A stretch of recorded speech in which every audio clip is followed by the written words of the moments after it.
Website சரியாக வேலை செய்யலைன்னு சொல்கிறீங்க. தயவு செஞ்சு அப்படி வேலை செய்யலைன்னா இவன் குளிச்சுட்டு வருவான், வந்துட்டு தலையை எப்படி தோட்டுவான்னா அப்போ அன்ஆனஸ்டி பார்த்தீங்கன்னா ஒரு மர்ம தேசம். ஓகே, அந்த மர்ம தேசத்துக்குள்ளே உள்ளே போயிட்டீங்கன்னா ஹாஸ்டலுக்குள்ளே டவரே கிடைக்காது. அது நிறைய பேரண்ட்ஸ் பார்த்துட்டு இருக்கீங்க சர்ப்ரைசிங்லி. ஸோ ஒன்றும் கொலப்படாதீங்கம்மா, உங்கள் பசங்கள்லாம் பெரிய ஆளாக ஒரு ஹாஸ்டலுக்கு என்னென்னலாம் தேவை.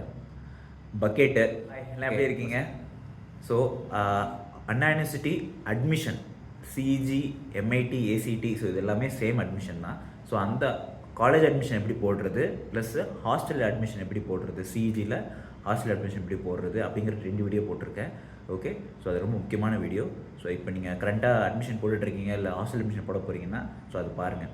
நிறைய பேர் வந்துட்டு சர்வரில் வெப்சைட் சரியாக வேலை செய்யலைன்னு சொல்கிறீங்க. தயவு செஞ்சு அப்படி வேலை செய்யலைன்னா இந்த டாக்குமெண்ட்ஸ் இருக்கும்ல, சாஃப்ட் காப்பி, இந்த 10th 12th சர்டிஃபிகேட் இது எல்லாத்தையுமே 250 KB to 500 KBக்குள்ளே சாஃப்ட் காப்பி எடுத்துக்கிட்டு ஒரிஜினல் டாக்குமெண்ட்டு, அப்புறம் ஒரிஜினல் டாக்குமெண்ட்டோட ஜெராக்ஸ் ஒரு 2 ஜெராக்ஸ் எடுத்துக்கிட்டு அந்த வீடியோவில் சொன்ன மாதிரி எல்லா டாக்குமெண்ட்ஸும் கையில் எடுத்துக்கிட்டு ப்ராப்பராக காலேஜ் போயிடுங்க. ஓகே, காலேஜ் போயிட்டிங்கன்னா அங்கேயே அட்மிஷன் போட்டுக்கலாம். ஏன்னா இந்தமாதிரி சர்வரில் பிரச்சனை இருக்குது, வேறு என்ன பண்ண முடியும், அதான பண்ண முடியும். இது ஒன்று. ஸோ இப்போ வாங்க நம்ம வந்துட்டு வீடியோக்குள்ளே போகலாம். ஸோ அதுக்கு முன்னாடி வந்து நீங்கள் ரொம்ப ஆர்வமாக இருக்கீங்க, ஃபார் எக்ஸாம்பிள் இப்போ கேம்பஸ் இன்டர்வியூலாம் எப்படி நடக்கும், என்ன மாதிரி கேள்வி கேட்பாங்க அப்படின்னு நினச்சிங்கன்னா, ஸோ நான் ஐடி சிஎஸ்சி ஏஐடிஎஸ் இந்தமாரி டிபார்ட்மெண்ட் சம்மந்தமாக ஒரு கரண்ட்டாக பாஸ் அவுட் ஆன ஒருத்தரோட நான் இன்டர்வியூ மாரி இல்லை, ஒரு டாக் மாதிரி என்னென்னலாம் படிக்கணும், எப்படிலாம் ப்ரிப்பேர் ஆகணும், ஃபஸ்ட் செமஸ்டர்லேருந்து எப்படிலாம் ப்ரிப்பேர் ஆகலாம் அப்படிங்கிற டீட்டெயில்ஸ் எல்லாமே நான் கேப்சர் பண்ணி போட்டிருக்கேன். ஒன்று. ரெண்டாவது வந்துட்டு மெக்கானிக்கலில் கேட்டபில்லர் தான் வந்து ஹையஸ்ட் சேலரி பேக்கேஜில் வர ஒரு நல்ல கம்பெனி. ஓகே, ஸோ அந்த கேட்டபில்லர் இன்டர்வியூவில் கிளியர் பண்ண ஒருத்தர்கிட்ட இன்டர்வியூ பண்ணியிருக்கேன். ஸோ அந்த 2 வீடியோவும் கீழே இது இருக்குது. ஓகே, ஸோ அந்த லிங்க்கும் நான் கொடுக்குறேன். ஸோ அதை நீங்கள் செக் பண்ணி பாருங்கள். அடுத்து நிறைய பேரண்ட்ஸ் பார்த்துட்ருக்கீங்க சர்ப்ரைசிங்லி. ஸோ ஒன்றும் கொலப்படாதீங்கம்மா, உங்கள் பசங்கள்லாம் பெரிய ஆளாக வருவாங்க. அதுவும் இல்லாமல் அந்த campus CEG ACT campus MIT கேம்பஸ்லாம் பார்த்தீங்கன்னா ஒரு நல்ல ஒரு வைபான கேம்பஸ்ஸு. அப்படின்னா என்னென்னா நல்ல பசங்க இருக்கிற இடம். ஸோ அதை நீங்கள் எதை பற்றியும் ஒரி பண்ணிக்காதீங்க, உங்கள் பசங்க பெரிய ஆளாக வருவாங்க. ஏன்னா நான் பார்த்த வரைக்குமே என் ஹாஸ்டலில் ஒரு 120 பேர் இருந்தாங்க. 120 பேரில் ஒரு 10 பேர் கூட சிகரெட்டோ தம்மோ அடித்து நான் பார்த்ததில்லை. கேம்பஸ்குள்ளே அப்படியே வெளில போனாலும் கோட்டுப்புறம் போய் சிகரெட் அடிப்பாங்க. ஓகே, என்னோட ரூமில் இருந்த எல்லா பசங்களும் ரொம்ப தங்கமான பசங்க. ஸோ அந்த மாதிரி நிறைய பேரை பார்த்துருக்கேன். ஸோ அதனால் உங்கள் பசங்களாம் நல்லபடியாக வருவாங்க அப்படிங்கிறத சொல்லிவிட்டு ஹாஸ்டல் எசென்ஷியல்ஸ்குள்ளே போகலாம். ஒரு ஹாஸ்டலுக்கு என்னென்னலாம் தேவை. பக்கெட்டு. ஓகே, ஃபஸ்ட்டு எடுத்து நான் பக்கெட், குளிக்கிறதுக்கு ஒரு பக்கெட்டு, துணி துவைக்கிறதுக்கு அந்த பக்கெட்டு, சேம் பக்கெட் யூஸ் பண்ணிக்கலாம். அப்புறம் மக்கு, அப்புறம் சோப்பு டப்பா, சோப்பு. ஓகே, ஸோ அவ்வளோதான், இவ்வளோ தான் மெயினான விஷயம். அப்புறம் மெயினாக ஒரு பெட்ஷீட்டு, அதை நீங்கள் வீட்டிலேருந்து எடுத்துகிட்டு வந்துடுவீங்க. அப்புறம் ஒரு பாய். இங்கே வந்து கட்டில் கொடுத்துருவாங்க.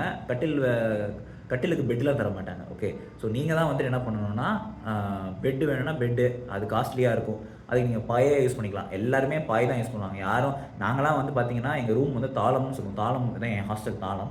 ஸோ நல்ல ஒரு பெரிய ப்ளே கிரவுண்ட் மாதிரி இருக்கும். 8 ஷேரிங் ரூம். அது 8 ஷேரிங் ரூமா அப்படிலாம் பயப்படாதீங்க. ஸோ அதில் வந்து நாங்கள் ஒரு 6 பேர் இருந்தோம். அது வந்து ஒரு அடாப்டபிலிட்டி மாதிரி, 6 பேரும் 6 விதமாக இருப்பாங்க. ஓகே, ஸோ எல்லாருக்கும் அடாப்ட் ஆகி வாழ்கிறது வந்து ஒரு ஜாலியான விஷயம். அது நாங்களாம் ஃபஸ்ட்டு டே நல்ல ஞாபகம் இருக்குது. 9:15 நாங்கள் வந்துட்டு லைட் ஆஃப் பண்ணோம் நைட்டு. அதுக்கப்புறமா எப்போ லைட் ஆஃப் பண்ணுறோங்கிறது எனக்குக்கே தெரியாது. ஓகே, ஸோ ஏன்னா ஒருத்தவங்க படிப்பாங்க, லைட் போடணும். ஸோ உங்களுக்கு உங்கள் கம்ஃபர்ட் ஜோன்லேருந்து வெளில வந்துடுவீங்க. அது வந்து உங்களுக்கு ஃப்யூச்சரில் வெளியில் வரப்போ 4 பேர்கிட்ட பழகிறப்ப அது ரொம்பவே யூஸ்ஃபுல்லாக. நான் ஒரு இன்சிடென்ட்டை ஷேர் பண்ணிங்கன்னு ஆசைப்பட்றேன். அதான் வீடியோக்கு நடுவில் திடீர்னு நான் வந்துட்டேன். ஏன்னா நான் இப்போ அந்த வீடியோ எடிட் பண்ணிகிட்டு இருக்கப்போ தான் எனக்கு ஒரு ஞாபகம் வந்தது. ஆக்சுவலாக எங்கள் ரூமில் ஒரு பையன் இருப்பான். ஓகேவா, அந்த பையன் எப்போதும் ரெகுலராக வந்துட்டு அயன் பாக்ஸ் வச்சு அயன் பண்ணிகிட்டு இருப்பான். ஓகே, இந்த சென்ஸ் காலையில் கிளம்புறதுக்கு முன்னாடி அயன் பண்ணி தான் அவனோட ஷர்ட்டோ பேண்ட்டோ போட்டுட்டு போகிறது அவனோட ஹேபிட். ஓகே, ஸோ அவனோட கிளாஸ்மேட்டு ஒருத்தன் தான். அந்த பேர்லாம் சொல்ல விரும்பல, பேர் சொன்னால் நல்லா இருக்காதுன்னு சொல்லிட்டு பேர் நான் கட் பண்ணுறேன். ஓகே, ஸோ அவங்களுக்கு தெரியும் யார் சொல்கிறேன்னு தெரியும். எதுக்குன்னா அடாப்டபிலிட்டி நேச்சருக்காக இந்த கதையை சொல்கிறேன். அவன் என்ன பண்ணுவான், அயன் பண்ணிவிட்டு சேரில் அப்படி மாட்டிட்டு, ஏன்னா ஹேங்கர் இருக்காதுல்ல, அயன் பண்ணி அப்படி மாட்டிட்டு போயிடுவான். இவன் குளிச்சுட்டு வருவான். வந்துட்டு தலையை எப்படி தோட்டுவான்னா அப்படியே இப்படி பொறுமையாக தோட்டுவான். அப்படியே ரசித்து தலையை தோட்டுற மாதிரி தோட்டிட்டு தலைவன் என்ன பண்ணுவான், துண்டை அப்படியே ஈரத்துண்டை அவன் அயன் பண்ண சட்டை மேலே போட்டுருவான். இதை ஒரு தடவை பண்ணால் அப்புறம் பரவாயில்ல, டேய் நான் போட்டிருக்கேன் ஏன்டா நீ இப்படி பண்ணுற அப்படின்னு அவன் சொல்லிவிட்டு, ஜி போட்டுறேண்ணா ஜி, சாரி தெரியாமல் பண்ணிட்டேன் ஜி மன்னிச்சிருங்க ஜி அப்படின்னு சொல்லுவான். ஒரு தடவை 13 தடவை 13 தடவை இதே தப்பை பண்ணான் அவன். அவன் வந்து அந்த என் ஃப்ரெண்டுக்கு வந்து பொறுமை, அவன் எல்லை, அவன் உச்சம், அவன் வந்து வேற லெவல். ஒவ்வொரு தினம் வருவான், போடுவான், அயன் பண்ண சட்டை கீழே விழுந்துடும். ஜி நான் போட்டப்போ இல்லையே ஜி, எப்படி ஜி வந்தது? ஓ ஐயோ சாரி ஜி. 13 தடவை தெரிஞ்சு பண்ணுறானா தெரியாமல் பண்ணுறானான்னு சத்தியமாக எங்களுக்கு தெரியாது. அதனால தான் என்ன பண்ணிட்டோம், நீ பாய்சன் பாட்டில்ரா. அவனை எப்போதுமே நான் பாய்சன் பாட்டில் தான் சொல்லுவான். அவன் தான் தூங்கிட்டு இருக்கப்ப காலால் லைட் ஆஃப் பண்ணுவான். ஜி லைட் ஆஃப் பண்ணிட்டேனா ஜி, சாரி ஜி அப்படிமா. அவனுமே ஒரு நல்ல பையன்தான், ஓகே, தப்பானவெல்லாம் கிடையாது. ஒருத்தவங்க நேச்சர் அது எப்படின்னா எங்களுக்கும் தெரியல. அவன் நீ நல்லவனா கெட்டவனாடா கடைசி வரைக்கும் எங்களுக்கு தெரியாது. அதனால் வந்து நம்ம பாய்சன் பாட்டில் பேர் வச்சோம். ஸோ அதுதான், அது இன்சிடென்ட் நான் ஷேர் பண்ணி நினச்சேன். அப்படி வீடியோ கண்டினியூ பண்ணுங்க இருக்கும். ஏன்னா உங்களுக்கு பிடிச்ச மாரி இடம் இல்லாதப்ப நீங்கள் அவங்களுக்கு ஏற்ற மாரி மாற ட்ரை பண்ணுவீங்களா? அது ஒரு அடாப்டபிலிட்டி நேச்சர். ஸோ அது வந்து ஹாஸ்டல் கற்றுக் கொடுக்கும். ஸோ அதனால் வந்துட்டு 4 ஷேரிங் ரூமான 8 ஷேரிங் ரூம்லாம் பயப்படாதீங்க. ஆக்சுவலாக வந்து தாராளமாக மட்டும் 8 ஷேரிங் ரூம் இருக்குது. மற்ற எல்லாமே 4 ஷேரிங், 3 ஷேரிங், 2 ஷேரிங் ரூம்ஸ் தான் இருக்குது அவைலபிள். ஓகே, ஸோ அதை பற்றி பிரச்சனை இல்லை. ஸோ இப்போ நான் பாய் இதெல்லாம் சொல்லிட்டேன்னா இதெல்லாம் எங்கே வாங்கலாம், எப்படி வாங்கிட்டு வரலாம் அப்படின்னு பார்த்தீங்கன்னா, சளி பிடிச்சிருக்கு சாரி. அனானிஸ்டிக்குள்ளே குருநாத்னு ஒரு கடை இருக்குது. ஓகே, அந்த குருநாத் கடையில் பார்த்தீங்கன்னா இந்த பொருள்லாம் வைப்பாங்க. ஆனால் எனக்கு பர்சனலாக குருநாத் கடையை பற்றி ஒரு கொஞ்சம் விலை அதிகமாக விற்கிறாங்களோ, வெளில 100 ரூபா விற்கிறாங்கன்னா 150 ரூபா விற்கிறாங்களோ அப்படின்னு எனக்கு ஒரு சின்ன சந்தேகம். ஓகே, ஸோ அதனால் நீங்கள் என்ன பண்ணுறீங்கன்னா, உங்கள் ஊர்லேயே இந்த பொருள்லாம் இருக்குது அப்படின்னா தயக்கமே படாதீங்க, வாங்கிட்டு வந்துடுங்க. ஏன்னா நம்ம புதுசாக வரோம், பக்கெட்டு பாயெல்லாம் எடுத்துகிட்டு வந்தால் நம்மளை வந்து ஒரு மாதிரியாக பார்ப்பாங்களோ அப்படின்னு தயவு செஞ்சு நினைக்காதீங்க. ஓகே, ஸோ வந்துட்டு அதெல்லாம் யாரும் எதுவும் நினைக்கவே மாட்டாங்க. அதுவும் அன்னானிஸ்டி பசங்களாம் வந்துட்டு தங்கம். ஓகே, ஸோ ஒருத்தவங்களை அந்த படத்தில் தான் வந்து பார்த்தீங்கன்னா பாருடா ஒருத்தன் புதுசாக வந்திருக்கான் அவனை பிடிச்சல, அப்படி தான் படம் தான். படம் பைத்தியக்காரங்க. ஓகே, ஸோ ரியல் லைஃப்பில் எதுவுமே இருக்காது. சீனியர்ஸ்லாம் வந்துட்டு உங்கள்கிட்ட ரொம்ப ரெஸ்பான்சிபிளாக, ரொம்ப ஒரு தன்மையாக நிறைய விஷயத்த உங்கள்கிட்ட பகிர்ந்துப்பாங்க. ஸோ வந்துட்டு இப்போ நீங்கள் உங்களுக்கே தெரியும், ஃபஸ்ட் இயர் ஜாயின் பண்ண உடனே ஃபைனல் இயர், தேர்ட் இயர் பசங்களாம் வந்துட்டு அது என்ன மிங்கிள் ஆகுதுன்னு சொல்லுவாங்கல்ல, எல்லாரும் கூடயும் மிங்கிள் ஆகணும் அப்படின்னு. ஸோ அந்த ஆக்டிவிட்டீஸில் நடக்கும். ஃப்ரெஷர்ஸ் பார்ட்டி நடக்கும், டான்ஸ் ஆடுவாங்க, பாட்டு பாடுவாங்க, படத்தில் வர மாதிரிலாம் பண்ணிகிட்டு இருப்பாங்க. ஸோ அதை பற்றி நீங்கள் ஒன்றும் ஒரி பண்ணிக்காதீங்க. ஸோ வந்துட்டு இப்போ ஹாஸ்டலுக்கு தேவையான எசென்ஷியல் குருநாத்தில் வாங்கலாம்னு சொல்லியிருக்கேன். பட் வந்து அங்கே விலை அதிகமாக இருந்ததுன்னா நீங்கள் வெளிலேருந்து வாங்கிட்டு வந்துருங்க. ஸோ என்னென்ன பொருள், பக்கெட்டு, மக்கு, பாய், அவ்வளோதான். போர்வை, கொசு வலை வேணுன்னா கொசு வலை, ஏன்னா கொசு அதிகமாக இருக்கும். ஆல்ரெடி எல்லா ஹாஸ்டல்ஸ்லேயுமே வந்து கொசு வலை அடித்து போட்டு வச்சுருப்பாங்க. ஈவன் தான் கொசு உள்ளே வரும், அது வந்து கொசு எங்கே இருக்குதுன்னு தெரில, வலி சின்ன ஓட்டை இருக்குமோ தெரில கொசுக்கு, அது பார்த்து வந்துடும். நீங்கள் வேணால் ஒரு கொசு வலை வேணால் வாங்கிக்கோங்க. கொசு வலைக்குள்ளேயே அப்படியே உங்களை சுற்றிட்டு தூங்கிடுங்க, அவ்வளோதான். ஏன்னா கொசு வந்து உங்களால் கண்ட்ரோலே பண்ண முடியாது, அவ்வளோ கொசு இருக்கும்.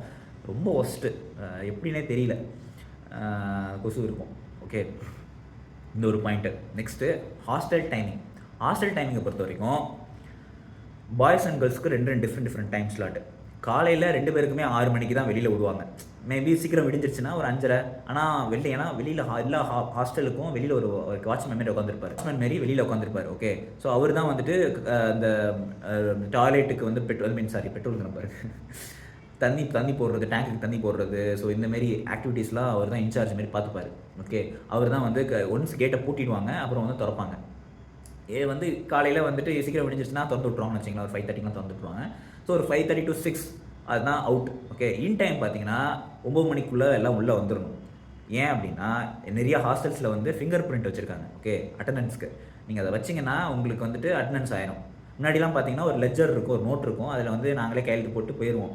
இப்போ அப்படி இல்லை, ஒவ்வொருத்தவங்க ஃபிங்கர் பிரிண்ட் வச்சா தான் வந்துட்டு ப்ரெசென்ட் ஆகும். அப்படி இல்லைனா ஸ்ட்ரைட்டாக வந்து மெசேஜ் வந்து பேரண்ட்ஸ் ஆனால் உங்களுக்கும் அப்பாவுக்கு போயிடும், அப்பா அம்மாவுக்கு போயிடும். ஓகே, ஸோ அதில் வந்து நீங்கள் கொஞ்சம் ஜாக்கிரதையாக இருக்கணும். ஸோ ஹாஸ்டல் டைமிங் பாய்ஸ்க்கு வந்துட்டு 9 நைட்டு, கேர்ள்ஸ்க்கு வந்துட்டு 8:30. ஸோ காலையில் 6 to 8:30 கேர்ள்ஸ்க்கு, பாய்ஸ்க்கு வந்து 6 to 9, இதுதான் ஸ்லாட். ஓகே, அடுத்தது காலேஜ் டைமிங் பார்த்தீங்கன்னா 8:30க்கு கிளாஸ் ஆரம்பித்து ஈவினிங் வந்து ஒரு 4:45 4:50 வரைக்கும் நடக்கும். இதுக்கு நடுவில் லஞ்ச் பிரேக் வந்து 1 hour இருக்கும். ஓகே, ஸோ அன்னானிஸ்டியில் வந்து அடுத்தது ஹாஸ்டல் எசென்ஷியல் டைமிங்கு. நெக்ஸ்ட்டு பார்த்தீங்கன்னா மெஸ் டைமிங் பற்றி பார்ப்போம். ஓகே, 2 முடிச்சிட்டோம், 3வது மெஸ் டைமிங் பற்றி பார்த்தீங்கன்னா காலையில் வந்துட்டு உங்களுக்கு 7லேருந்து 9, 9:30, 10 இந்த இது வரைக்கும் காலையில் சாப்பாடு போடுவாங்க. ஓகே, என்னென்ன சாப்பாடு இருக்குங்கிறது நான் தனியாக ஒரு சின்னதாக ஷார்ட்ஸ் போட்டிருக்கேன். ஒரு எல்லா நாளும் என்னென்ன சாப்பாடு இருக்கும், எப்படி இருக்கும் அப்படிங்கிறது எல்லாமே நான் ஒரு சின்ன வ்ளாக் மாதிரி போட்டிருக்கேன் ஷார்ட்ஸாக. அதை நீங்கள் போய் செக் பண்ணி பாருங்கள் என்னென்ன சாப்பாடு இருக்கும். கல்யாண சாப்பாடு மாதிரி பரட்டி வாங்க, சூப்பராக இருக்கும் சாப்பாடு. ஆனால் நீங்கள் வீட்டு சாப்பாடை கம்பேர் பண்ணக்கூடாது. அம்மா சாப்பாடு வந்து தனி. ஓகே, ஸோ நீங்கள் அதையும் இதையும் கம்பேர் பண்ணிட்டு சாப்பாடு நல்லாவே இல்லைன்னு சொன்னீங்கன்னா அது ஆமாம். நீங்கள் வீட்டு சாப்பாடு மறந்துட்டு வெளியில் இருக்கிற சாப்பாடோட வெளியில் இருக்க பிஜியை கம்பேர் பண்ணி பார்த்தீங்கன்னா CG hostel when comparing with ACT CG is the best. ஓகேவா, நல்லாவே வாங்குகிற காசுக்கு நல்லபடியாக வந்து சாப்பாடு போடுறாங்க. ஓகே, இது கிளாஸ் டைமிங் முடிஞ்சிருச்சு, ஹாஸ்டல் டைமிங் சொல்லிட்டேன். அப்புறம் வந்து 3 வேளை சாப்பாடா.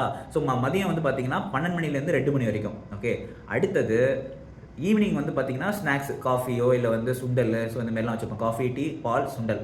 அப்புறம் சுண்டல் இல்லைன்னா பிஸ்கெட்டு, ஒரு நாள் ப்ரெட்டு. ஸோ இந்தமாரி வெரி ஆகிட்டே இருக்கும். நைட்டு பார்த்தீங்கன்னா ஷார்ப்பாக 7 o'clockலாம் ஆரம்பித்து 8:30க்கெலாம் க்ளோஸ் பண்ணுவாங்க. ஓகே, 8:30க்கெலாம் வந்துட்டு எல்லாருமே கிளம்பிடுவாங்க. இதில் மெஸ்ஸில் பார்த்தீங்கன்னா ஒரு இன்சார்ஜ் மாதிரி இருப்பாங்க. ஓகே, ஸோ அவங்க தான் வந்துட்டு அதை ரெகுலேட் பண்ணுற மாதிரி.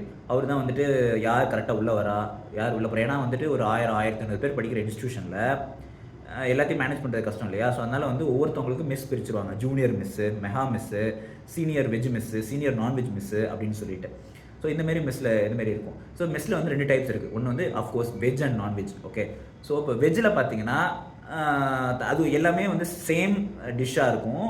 ஆனால் வெஜ் அன்றைக்கி வந்து பார்த்தீங்கன்னா இவங்களுக்கு பன்னீர் இல்லைனா மஷ்ரூம் இதை பேஸ் பண்ணி டிஷ்ஷும், அவங்களுக்கு வந்து சிக்கன் இல்லை மட்டன், அடுத்து ஃபிஷ்ஷு இதை பேஸ் பண்ணி வந்து ஒரு டிஷ்ஷும் இருக்கும்.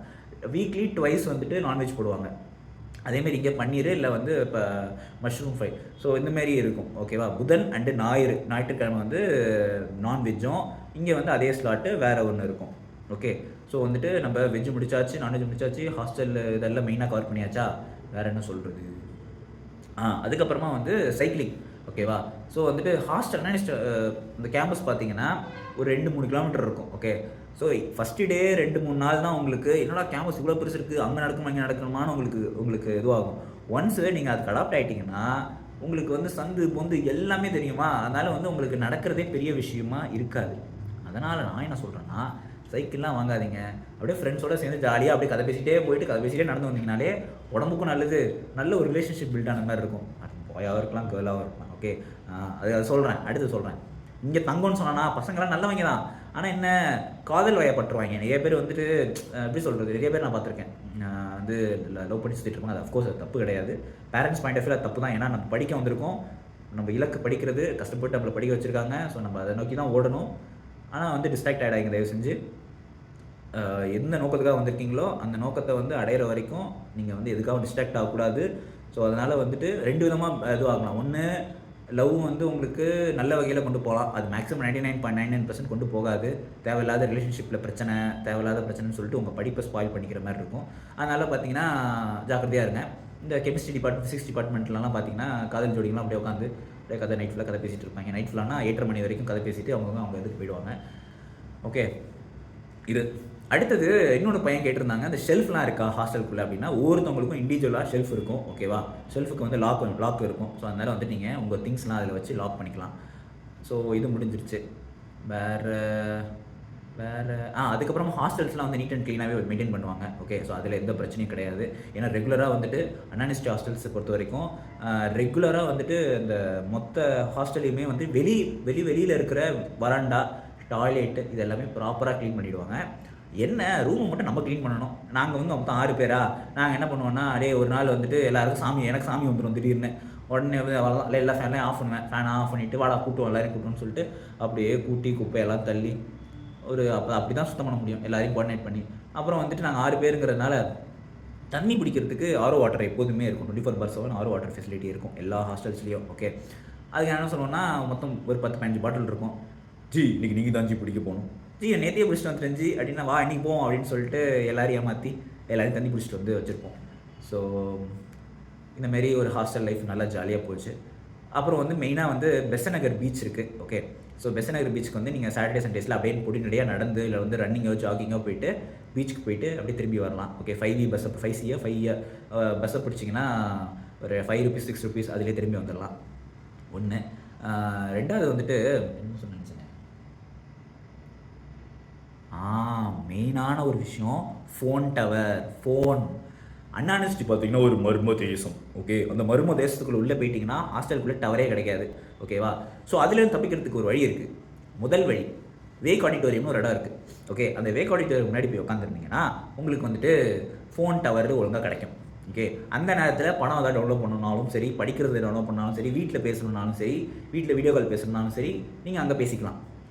நீங்கள் ஹாஸ்டலுக்குள்ளே போயிட்டீங்கன்னா ஃபோன் டவர் கிடைக்காது. அதனால் இவங்க ஒரு ரேங்க் வச்சுருக்காங்க, ஒரு 4 டவருக்கு லிஸ்ட்டு. ஃபஸ்ட்டு ப்ரிஃபரன்ஸ் நீங்கள் சிஜி வர போகிறீங்க அப்படின்னா பிஎஸ்என்எல், அடுத்து வந்து விஐ வோடஃபோன், 3வது ஏர்டெல், 4வது தான் ஜியோ. அதாவது எங்கே அந்த மர்ம தேசத்துக்குள்ளே, அதான் ஹாஸ்டல்லாம் இருக்கிற இடத்துக்குள்ளே அப்படியே வேகாடி முன்னாடி வந்தீங்கன்னா ஜியோ ஏர்டெல்லாம் நல்லா கிடைக்கும். ஸோ அதில் நான் வந்துட்டு எந்த ஒரு சொல்ல மாட்டேன். ஸோ வந்து பெஸ்ட்டு இதுனா இந்த 4 தான். அதுக்கப்புறமா நீங்கள் வந்துட்டு உங்களோட ப்ரிஃபரன்ஸ் எதுனா பார்த்துக்குங்க.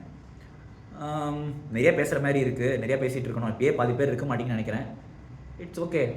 யார் யாருக்கு தேவையோ அவங்கவுங்க பார்ப்பீங்கன்னு எனக்கு தெரியும். எனக்கு தெரிஞ்சு என்னை பிடிச்சவங்க ஒரு 20-25 பேர் இருக்கீங்க. ஸோ வந்துட்டு நிச்சயமாக நீங்கள் என்ன பார்த்துருப்பீங்கன்னு நினைக்கிறேன். ஓகே, அப்புறம் வந்து சைக்கிள் ஸ்டாண்டு அண்ணா யூனிவர்சிட்டி வாசல்லையே, சில ஹாஸ்டலுக்குள்ளே உள்ளே வச்சுக்கலாம், சில ஹாஸ்டல் இல்லாதவங்க வெளியில் வச்சுக்கலாம். ஸோ அது வந்து பிரச்சனை இல்லை. அவ்வளோதான்ப்பா. இத்துடன் இந்த வீடியோ நிறைவடைகிறது.